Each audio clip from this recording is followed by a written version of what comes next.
We're back now with a very familiar face. Michael Wynne joins us, and he's got the information on the second annual Enslaved Peoples Tour over at the Kent House. How are you doing today? Oh, it's good to see you, Bennett. I'm glad to be here.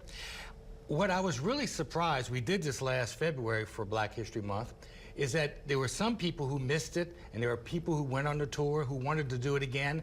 And we actually have a waiting list this whole year, people waiting to do this again.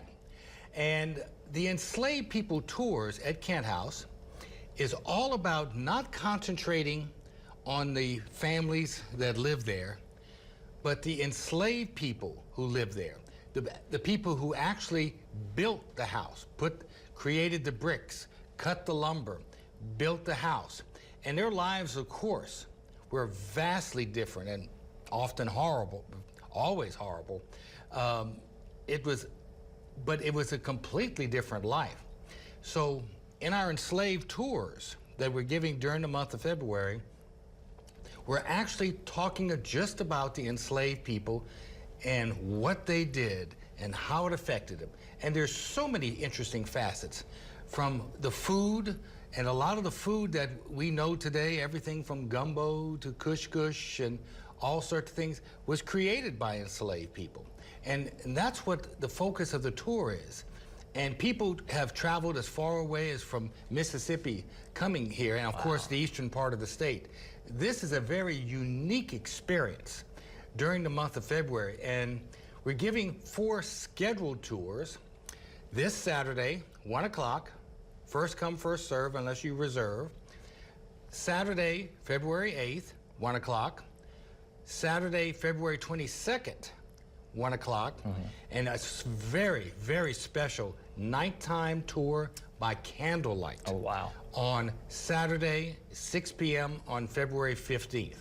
Now, we already have a bunch of groups who are getting special tours, who've called in and reserved special tours during the week and other times.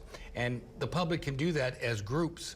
But these tours you're not going to find anywhere else in northern or western Louisiana.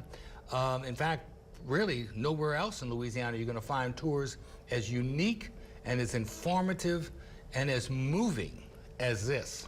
And you're absolutely right about that. I did it last year, and I think I remember the entire tour. The thing that stuck out to me the most is making the beds in the mornings and how they would have to roll out the beds.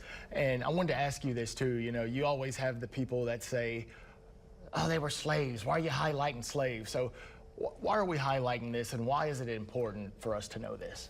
One of the things I learned from my late grandmother is that if you want to have respect yourself, you need to provide respect to others. We need to share everybody's history, white, black, male, female, young, old.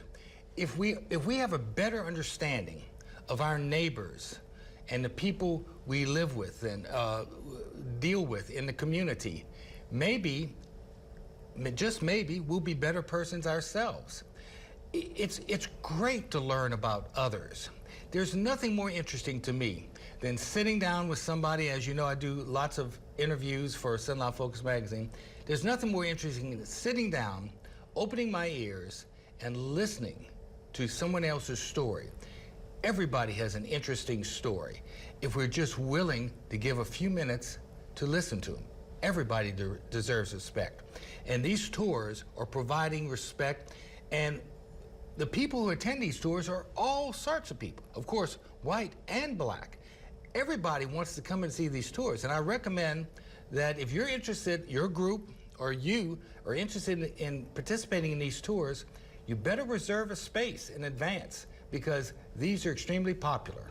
All right, Mike, so February, the date's really quick. February 1st, 8th, 15th for the nighttime, and 22nd, and special tours by request for organizations. Thanks, Mike.